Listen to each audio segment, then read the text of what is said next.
wanaonge sida giuro uso jakom. Onego wugo ko wach ni an candidate na en jakom.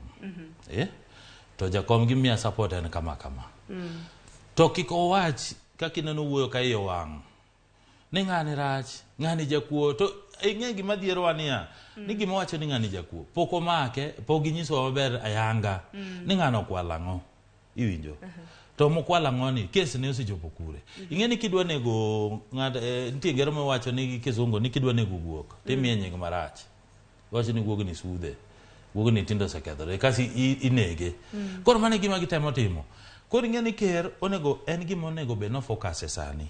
Kata ko campaign, to campaign ma weche ma kwe. Wach ni ana wuok, tadwa ni kik jo Kenya gore. Kiko chak ni koro chako ba wach, gichako yware gi jalupne. En ogaga manya kuche, o launch project mo launch go, ma projects go gima ber ni gikonyo jopiny.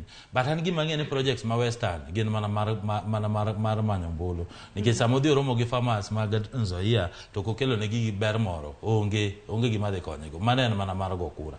Koro Uhuru gima onego be notimo kaka ker, en onego be sani kaka president. Ouso jakom to wuoye wach peace. In fact, sani gima onego be nowache dhoge pile. Ni an kaka ker.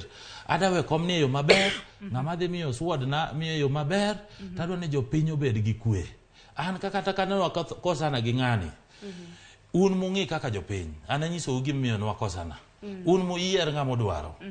Mana gima koro neno ni sani nek beno lando mana. Koro ing'e ni seche mineno ko seche moko wacho dhogi mowacho ni unanyiso seche moko siemo gi ni ubro regret gimiyo yiero ng'ani. Koro ing'e ni jopiny be ng'iyo ni nitie bad blood between the two.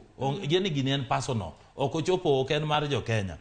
Nitie na wuoyo gi jo Mount Kenya moko to ginyisa ni ng'e ni wan wasego kwan to wang'iyo niya ni kopo ni wabetre jo Rift Valley.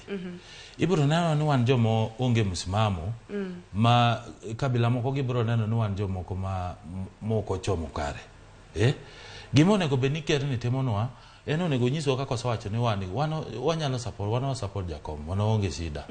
Lakini kiko wacho ni koro gichako yware gi kijana ni, to kijana ni en mano biro uso nwa. En mano wacho ni kijana ni ber, en mano nyiso ni kijana ni en mo okonya kama. Sani koro ng'ani moyanyo. Koro wan gima dwaro ni kwe. Olanda kwe. Mane mineno kata seche miwacho ni Ruto ni gi asira. No wuoyo. Ung'e ni seche moko ng'ato nyalo frustrate. You are in a human being. Seche moko imbe nyaki wach minyalo wacho. To king'iyo jalup ker en ng'ama pod kijana. Igeni kijana be seche moko kiwacho ni giringo matek. Mirimbo gi kata asira gi opogore gi jodongo.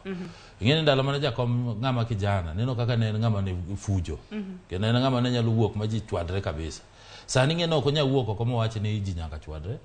Ke jakom ing'eni sani age ne en ng'eno ok onyal dwaro gima hela. To joma chalo vijende mana Kenya Kwanza, ing'eni kaka ker samina itemo nyiso. Kata mna ng'ato kijana kata mna ng'ato jaduong', wach kata kela thuya ineno ka ywaruok ma jogi yware ni.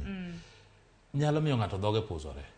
Ting'eni wada achiel kende ma pusro kata nofwenyo ni ker kaka wacho ni ubro ng'e ni ane ker. Kopo ni gimoro timore e yo marach mantie kaka chich moro bet. Ing'eni wach achiel kende ma ng'ato nyalo wacho, nyalo miyo Kenya wang' kabisa. To mane gima okwadwa. Akini jaoko limbe ma ker kata mana jatend piny Kenyatta timo e gwenge mag Nyanza gi